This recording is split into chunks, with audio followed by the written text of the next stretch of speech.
प्रिय दर्शकों, जो मैं ज्योतिष में कुंडली मिलान के विषय में एक सीरीज में चलाना शुरू किया था, उसी का आज ये पहला चैप्टर कहें या दूसरा कहें।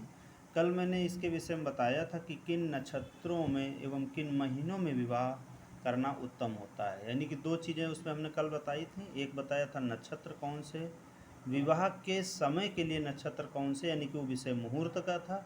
लेकिन मैं अभी मुहूर्त के विषय को थोड़ा सा रोक के मैं कुंडली मिलान के विषय को आगे बताना चाहता हूँ। तो इसी में मैंने बताया था माह, उसके विषय में एक छोटा सा वीडियो बनाया है 15 सेकंड का।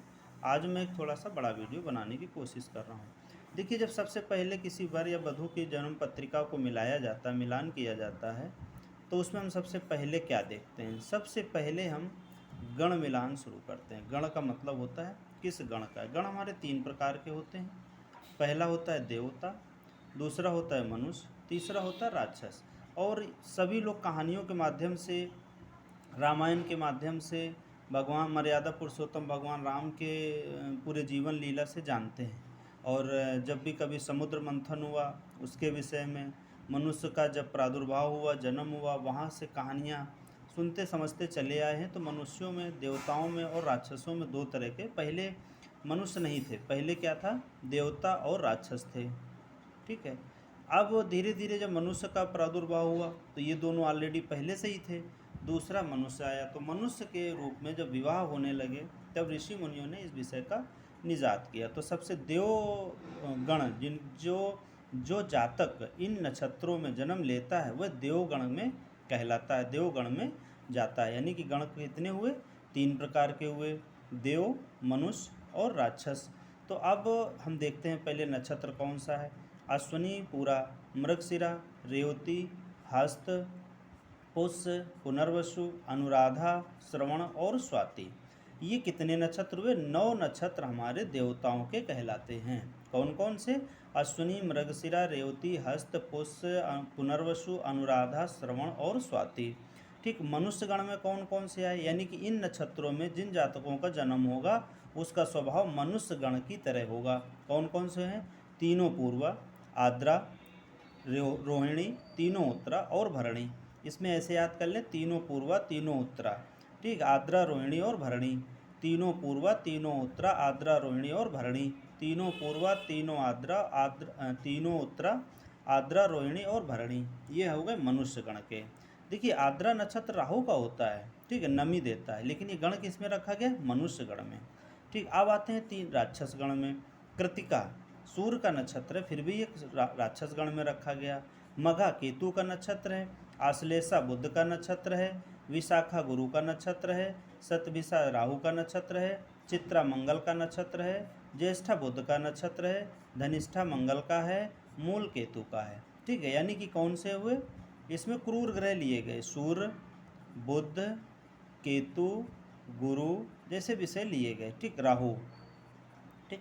अब चूंकि सर्किल एक था, अब इसको किसी दिन बताएंगे कि हर राशि को किस तरह से नक्षत्रों का वर्गीकरण किया गया। ठीक है।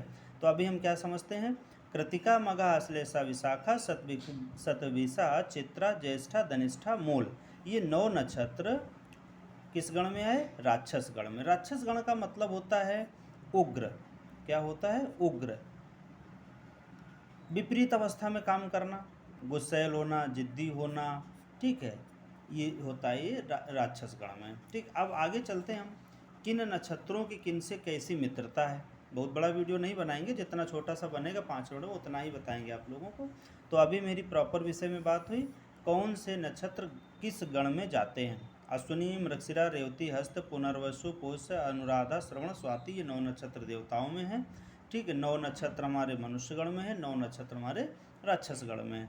अब मित्रता देखते हैं किसकी किस में होती है। मित्रता अपने अपने गण में बात अच्छी बनती है, ये सभी लोग जानते हैं। देखिए, आज सामाजिकता में भी ये बात होती है ना, अपने अपने वर्ग का आदमी अपने दोस्ती कर लेता है।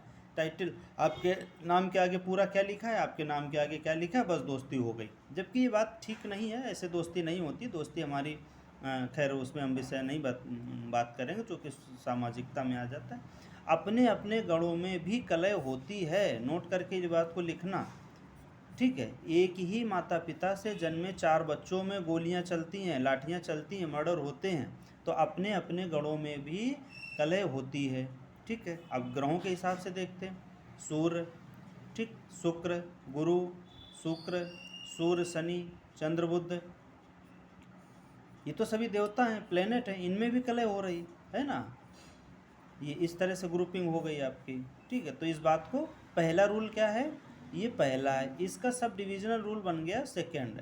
इसने कहा कि अपने ग्रुप में भी कलह होती है। ठीक है, कोई बात नहीं, लेकिन बात फिर भी बनती, बेसिक रूल को तो हमेशा ध्यान रखा जाएगा। अब दूसरा क्या कह रहा, मनुष्यों में भी यही नियम लागू होता है। ठीक है, तो आज का मैं इतना ही रखूँगा, फिर बहुत अधिक बढ़ जाएगा। ठीक है, मैं ज़्यादा अभी वीडियो बड़ा बना नहीं पाता हूँ, क्योंकि टेक्निकल नॉलेज कम होने के कारण। अब कल, आज अभी इसको पूरा करेंगे, इसका पार्ट 2 आएगा। फिर इसके बाद हम इसमें राशियों का मिलान बताएंगे, राशियों का मिलान। ठीक है।